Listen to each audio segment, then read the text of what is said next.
Hello students, तो आज के वीडियो में हम सीख रहे फाइनेंशियल अकाउंटिंग एंड ऑडिटिंग। आज का वीडियो दोनों मीडियम के लिए यूजफुल रहने में दोनों मीडियम में कंप्लीट एक्सप्लेन करने वाला। जो चैप्टर में स्टार्ट किया है उसका नाम है होल्डिंग कंपनी अकाउंट 1 शासक कंपनी ना हिसाब 1, जहां पर under section 212 of Indian company act के अकॉर्डिंग होल्डिंग कंपनी शासक कंपनी को जो स्टेटमेंट इस सेक्शन के अंदर बनाना रहता है, जहां पर गौण कंपनी शासक कंपनी को कुछ डॉक्यूमेंट अटैच करना रहता है, जिसमें भी जो प्रॉफिट रहता है ना, नफो, उसकी रिगार्डिंग जो कैलकुलेशन सीखना रहता है इस चैप्टर में आपको वो नया सीखना है, जिसकी रिगार्डिंग ऑलरेडी एक वीडियो अपलोड हो चुका है, जिसके अंदर हमने एक 2019 का सम्स के अंदर प्रॉफिट कैसे फाइंड आउट किया जाता है, जो दो टाइप के रहते हैं उसका कैलकुलेशन जरूर सीखा था। तो वो वीडियो पहले देखिएगा, जिससे आज का सम्स जो हम लेटेस्ट सीखने वाले हैं 2020-21 में जो पूछा हो सम्स है वो आपको इजीली समझ में आ जाएगा। आज हम क्या करेंगे, आज हम कंप्लीट सॉल्यूशन सीखने वाले हैं, मतलब जो प्रॉफिट जो नफो इसका कैलकुलेशन करना भी सीखेंगे, साथ में जो स्टेटमेंट रेडी करते हैं जहां पे 9 टॉपिक हमको दिखाने रहते हैं वो भी मैं आपको कैसे फिलअप करते हैं वो भी सिखाने वाला हूं। तो आज के वीडियो आज इस चैप्टर के लिए बहुत ही इंपॉर्टेंट रहने वाला है, तो प्लीज वीडियो को एंड देखना। क्वेरी तो मुझे कमेंट कीजिएगा, इंस्टाग्राम पे भी जरूर फॉलो कीजिएगा। तो चलिए अब सॉल्यूशन स्टार्ट करते हैं। गुजराती में लिखा है, दोनों मीडियम में लिखना थोड़ा पॉसिबल नहीं था, लेकिन इंग्लिश में मैं टोटली समझाने वाला ही हूँ। तो स्टार्ट करते हैं। तो सबसे पहले पहचानते हैं कि होल्डिंग कंपनी कौन सी है और गॉड कंपनी कौन सी है। तो देव लिमिटेड यहाँ पर बताया गया है और दूसरी कंपनी का नाम है मित लिमिटेड। तो देव लिमिटेड 2018 के अंदर जो मित लिमिटेड के टोटल नंबर ऑफ शेयर कितने थे, 2 लाख थे, जो 10 रुपीज के अकॉर्डिंग यहाँ पर 1,20,000 जिसमें से 1,20,000 इक्विटी शेयर क्या किए थे, देव लिमिटेड ने खरीदे थे, और साथ साथ में 7,500 प्रेफरेंस शेयर भी थे। ठीक है, मीट लिमिटेड के प्रेफरेंस शेयर भी थे, उसमें से भी 5,000 के preference number of share 5,000 preference share उसने खरीद लिए थे। मतलब देव लिमिटेड या शासक कंपनी होल्डिंग कंपनी है जहां पर इक्विटी प्रेफरेंस दोनों उसने शेयर खरीदे हुए। तो प्रेफरेंस का भी टॉपिक आपको सीखने को मिलेगा। तो सबसे पहले आपको यहाँ पर जैसे आपको समझ में आ चुका है कि हमारी होल्डिंग कंपनी कौन सी है, थोड़ा बहुत इन्फॉर्मेशन लिख के सॉल्व कीजिएगा तो आपको समझ में ज्यादा अच्छे से आएगा कि इसमें से पहचाना इजीली आपको आ जाएगा। तो होल्डिंग कंपनी हमारी है यहाँ पर देव लिमिटेड। ठीक है, यहाँ पर तो सबसे पहले हमको कैलकुलेशन करना रहता है वो होल्डिंग कंपनी का जो इंटरेस्ट रहेगा ना, कि होल्डिंग कंपनी जितने भी ईयर दिए गए हैं उसके अंदर कितना हिस्सा रखती है वो पहले कैलकुलेट कर लीजिए। ठीक है, होल्डिंग कंपनी इंटरेस्ट शासक कंपनी नो हित या हिस्सों एक ही बात है। तो यहाँ पर कितने ईयर का दिया गया इन्फॉर्मेशन देख लीजिएगा, 1, 2, 3, तो 3 साल के अंदर, क्योंकि होल्डिंग कंपनी में कहीं पर क्या दूसरे साल जाके नए शेयर परचेस किए हो सकते हैं, बेचे हो सकते हैं, इसलिए तीनों का फाइंड आउट कर लेने का, तीनों के टाइम उसका होल्डिंग शेयर कितना था तीनों का निकालने का। ठीक है, 2018 और 19, उसके बाद 2019 से 20 और लास्ट दिया गया 20 से 21। ठीक है, अब देव लिमिटेड, ठीक है, उसने स्टार्टिंग में 2018 हमारे स्टार्टिंग ईयर है, उसने कितने शेयर 2 लाख शेयर थे टोटल मीट के, जिसमें से 1,20,000 शेयर उसने खरीदे थे। तो यहाँ पर टोटल शेयर यहाँ पर फर्स्ट ईयर में 2 लाख थे, ठीक है, जिसमें से 1,20,000 शेयर उसने खरीदे थे। तो उसके अकॉर्डिंग कितना नंबर ऑफ शेयर, इसका हिस्सा कितना हो गया, तो आप देख रहे होंगे ना, तो 60% हिस्सा कितना हो गया, 60%। सेकेंड ईयर आपको देखना कि चेंजेस तो नहीं हुआ है, क्योंकि नेक्स्ट ईयर में कहीं जाकर नए शेयर उसने परचेस भी किए हो सकते हैं, या फिर मिट लिमिटेड ने क्या हो बोनस शेयर भी इश्यू किया हो सकता है, कुछ भी हो सकता है, डिटेल सारी पढ़ लेने की आपको। ठीक है, तो यहाँ पर नंबर 3rd में दिया गया 2019 में, स्टार्टिंग होगा 19 का अप्रैल से स्टार्टिंग होगा, जिसमें मीट लिमिटेड ने जो गौण कंपनी है हमारी, उसने क्या किया, 5 equity share डीट 2 equity share bonus के रूप में इश्यू किया। तो यहाँ पर शेयर की संख्या बढ़ने वाली, जब भी बोनस शेयर दिए जाते हैं तो number of share Meet limited के भी बढ़ जाएंगे, गौड़ कंपनी के भी और शासक कंपनी के भी बढ़ जाएंगे। तो यहाँ पर समझना है कि कैसे शेयर की कैलकुलेशन करेंगे। 5 इक्विटी शेयर के सामने 2 शेयर दिया गया है न्यू। तो यहाँ पे देखिएगा, ये रफ काम की तरह नहीं है, अब समझने के लिए आप लिख सकते हो 2019 के अंदर क्या होता है, 5 इक्विटी शेयर के सामने उसने 2 बोनस शेयर दिए। क्लियर है, तो टोटल कितने इक्विटी शेयर थे, 2 लाख, टोटल 2 लाख थे ना मिट लिमिटेड के, तो 2 लाख के सामने उसने बोनस कितने दिए होंगे, तो ऑटोमेटिक समझ गए 2 लाख के मल्टीप्लिकेशन में 2 आएगा और डिवाइड में 5 आएगा, तो टोटल कितने हो जाएंगे यहाँ पर 80,000 बोनस शेयर हो जाएंगे। अब बोनस शेयर क्या करना है आपको, प्लस करना है, मतलब 2 लाख तो पहले से थे, प्लस 80,000 हो जाएंगे, तो अब टोटल रहेंगे 2,80,000 के शेयर रहेंगे मिट लिमिटेड के।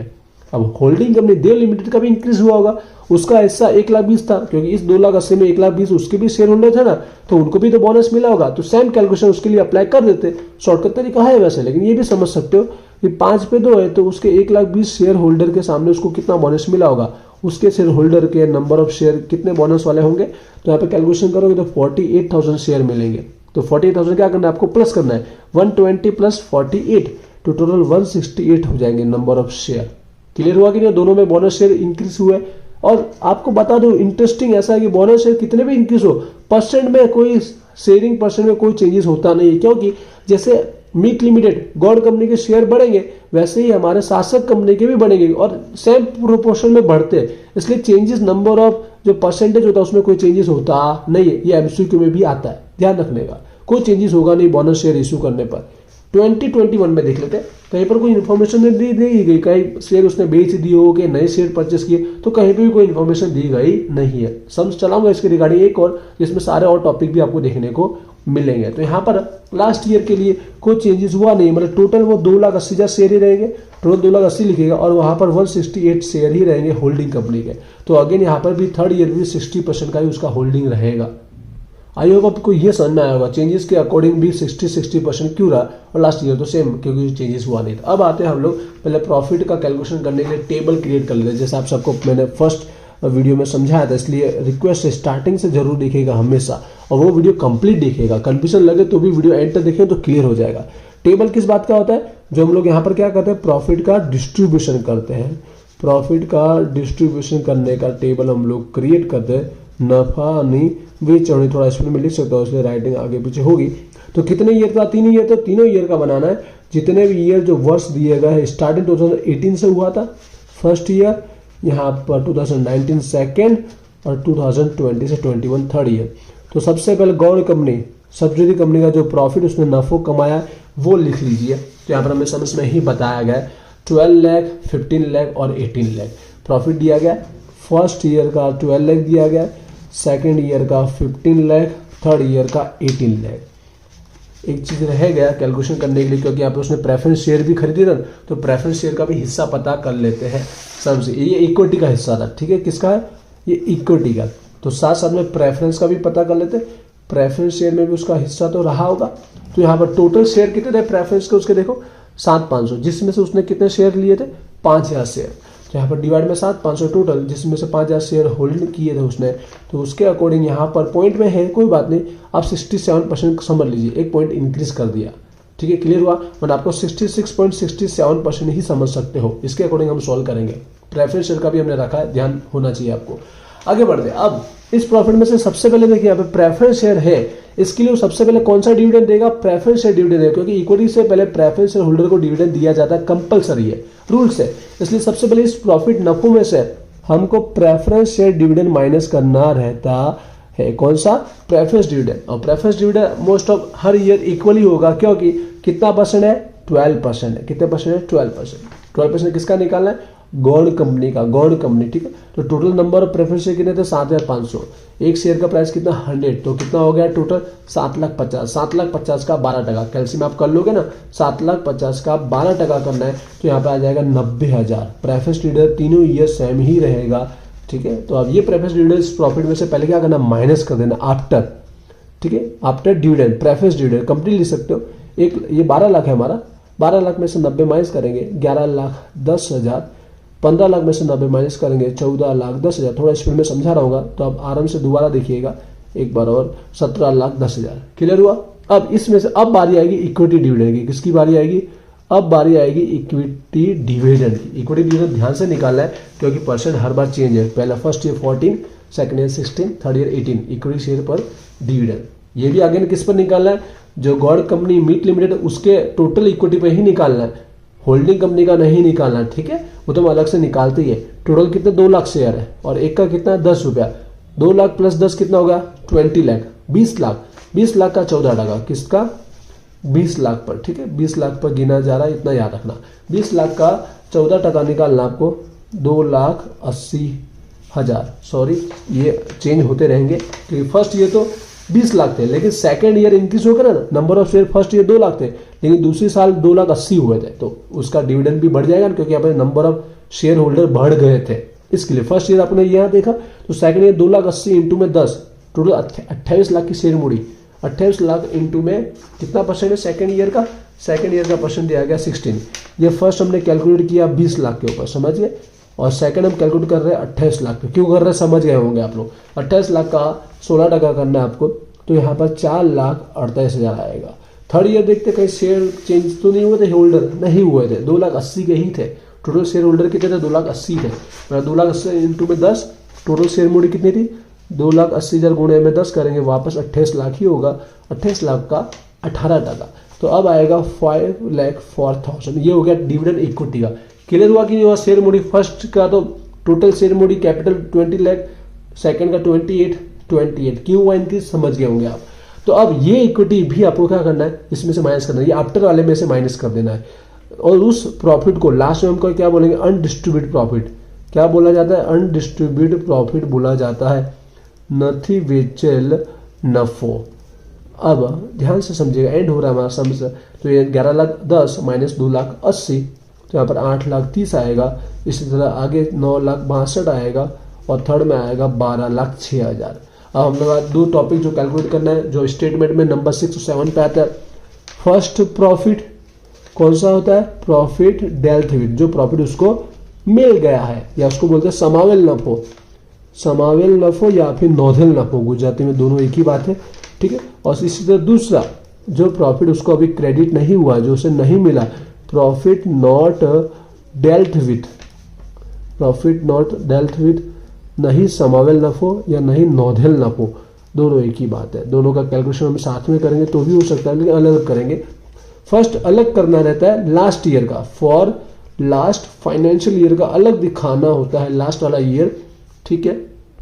छिल्लो नाणाकीय वर्ष, इसका कैलकुलेशन अलग दिखाने का, और बाकी बचे प्रीवियस उसका आपको अलग दिखा देना रहता है। फॉर प्रीवियस ईयर शॉर्टकट लिखा हो समझ जाएंगे, ठीक है। ते अगाउना वर्ष। तो लास्ट ईयर कौन सा था हमारा? 2021, ठीक है, 2021। तो आपको ये कहाँ से देखना है? आपको जो इक्विटी डिविडेंड थे शासक कंपनी के होल्डर को कितना मिलेगा वो आपको देना। टोटल तो 5,04,000 दिया गया था, लेकिन उसमें से होल्डिंग कंपनी का हिस्सा कितना था? शासक कंपनी का हिस्सा कितना था 2021 में? 60%। तो 60% के अकॉर्डिंग उसको इतना मिला होगा। ये डिविडेंड उसका प्रॉफिट ही बन जाता है, वो क्रेडिट हो जाता है।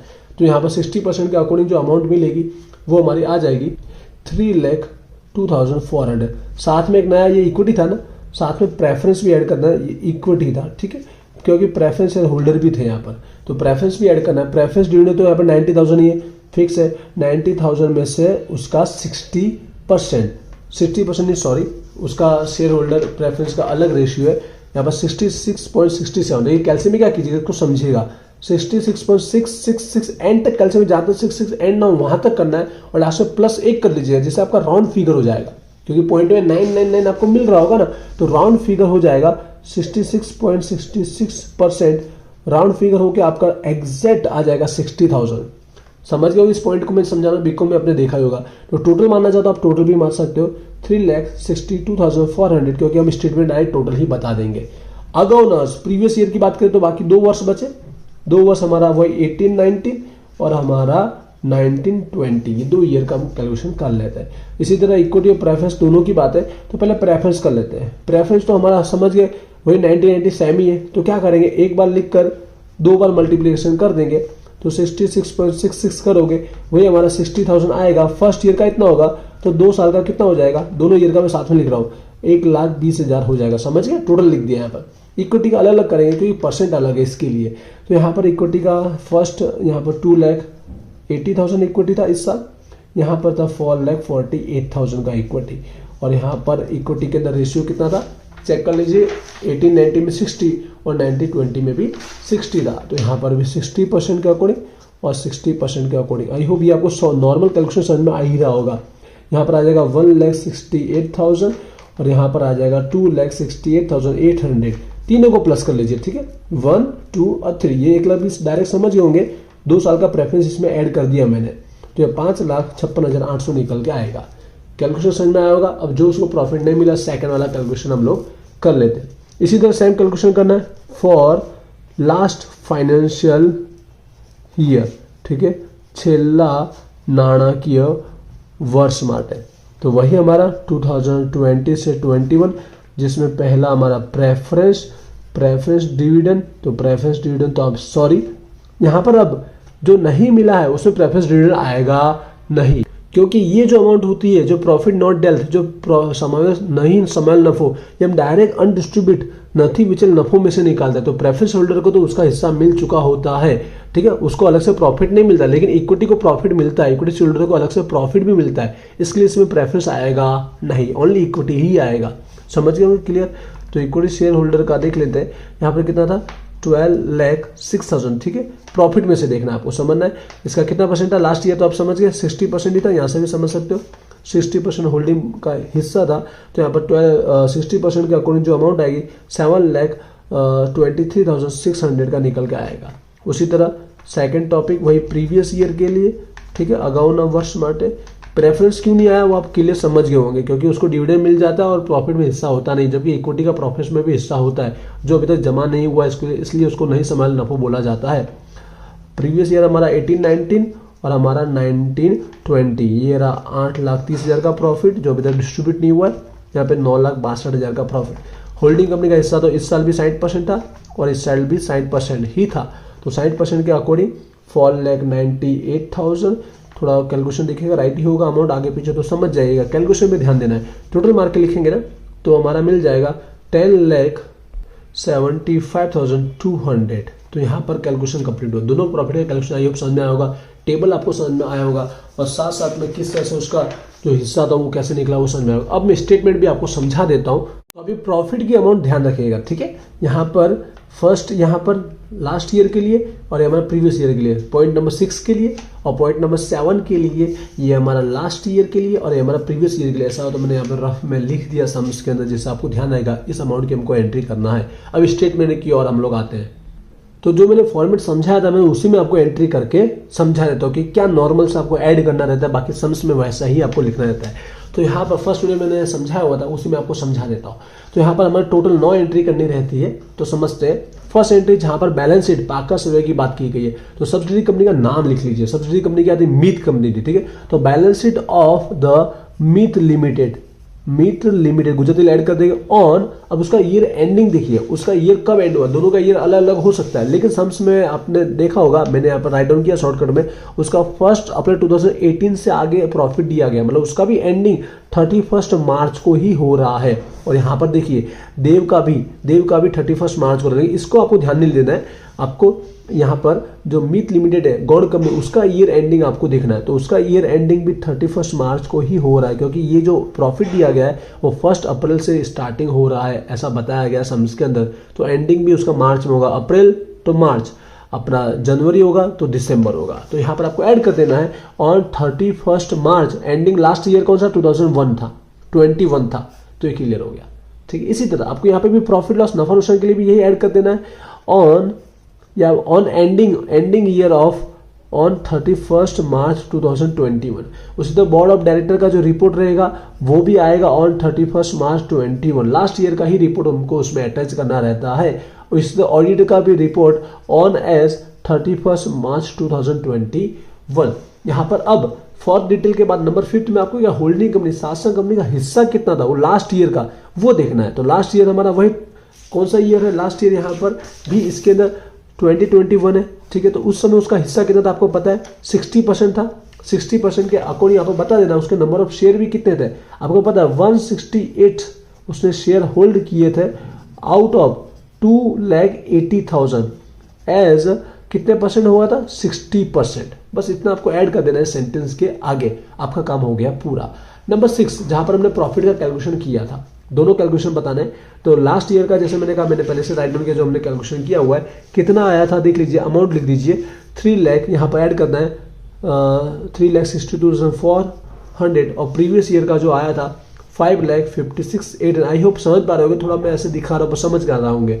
इसी तरह हो गया नंबर 7 के अंदर, नंबर 7 के जो प्रॉफिट नॉट डेल्थ वाला नथी नॉधल नफो, इसे दोनों ईयर का अलग बताना है। फर्स्ट ईयर का हमारा टोटल इतना आया था, कैलकुलेशन आपने किया होगा, और बाकी प्रीवियस ईयर का हमारा इतना आया था, ये हमने लिख दिया। क्लियर हुआ? और यहाँ पर पॉइंट नंबर 8, 9 आएगा कि नहीं आएगा? तो देखिए नहीं आएगा, क्योंकि दोनों का ईयर एंडिंग सेम ही है, 31 मार्च ये और 31 मार्च ये। तो होगा क्या कि यहाँ पर उसके इंटरेस्ट हित में कोई चेंजेस हुआ नहीं, क्योंकि 31 मार्च का ऑलरेडी हमने इन्वॉल्व कर दिया पॉइंट नंबर 5 के अंदर, इसलिए यहाँ पर कोई चेंजेस आएगा नहीं। अगर लिख भी दिया तो डैश कर देना है या नो चेंजेस लिख देना है, ठीक है। चेंज थयो नहीं और यहाँ पॉइंट नंबर 9 की रिगार्डिंग को दिया नहीं है क्योंकि उसने कोई भी नया मटेरियल खरीदा नहीं है और वैसे भी दोनों के बीच कोई डिफरेंस है ही नहीं, इसलिए पॉइंट नंबर 8 9 नहीं लिखोगे तो चलेगा। लिख दिया है तो यहाँ पर नो चेंजेस लिख देना है और यहाँ पर विगत में कुछ बताना नहीं है और यहाँ पर हमारा स्टेटमेंट जो है वो परफेक्ट हो जाएगा कंप्लीट। आई होप आपको क्लियर हो गया होगा कैलकुलेशन के साथ स्टेटमेंट कैसे आपको रेडी करना है। अभी आगे 1-2 सम्स और चलाऊंगा इस चैप्टर के जिससे और ज़्यादा आपको